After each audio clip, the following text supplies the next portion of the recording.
İndi yetimin balası gelir Allah'a səcdə eləməyə deyirlər ki, hə bu da şey, bunu da korlandı yedi. Mən hələ mədəni formada deyirəm, korlandı. Yəni bu şeyləri deyirlər də, gül kimi yeyirdik, içirdik də, nə oldu sənə? Sən, o qardaş, sən niyə yaşın var hindidən namaz qılırsan?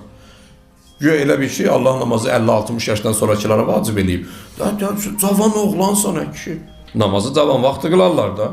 Namazı adam məcburiyyətdən qılmaz ki. O ki Allah deyir ha, mən ümmətlərin, bəlaların, o ümmətlərdən ruku eləyən gənclərə də görə götürürəm. Bilirsiniz niyə gəncləri misal vurur? Çünki gənc günah eləyə bilərdi, eləmir. Qocanın rukusuna bir şey vermirlər. Bilsən niyə? Çünki rukudan başqa bir şey eləyə bilmir. Allah deyir, cavanın rukusuna görə mən sizə ruzu bərəkət verəcəm. Ümmətdən bəlaları uzaqlaşdırıram. Buna görə ki, o cavan başqa günah eləyə bilərdi, eləmir. Mən ona görə sizə rəhmətimi nazil eləyirəm.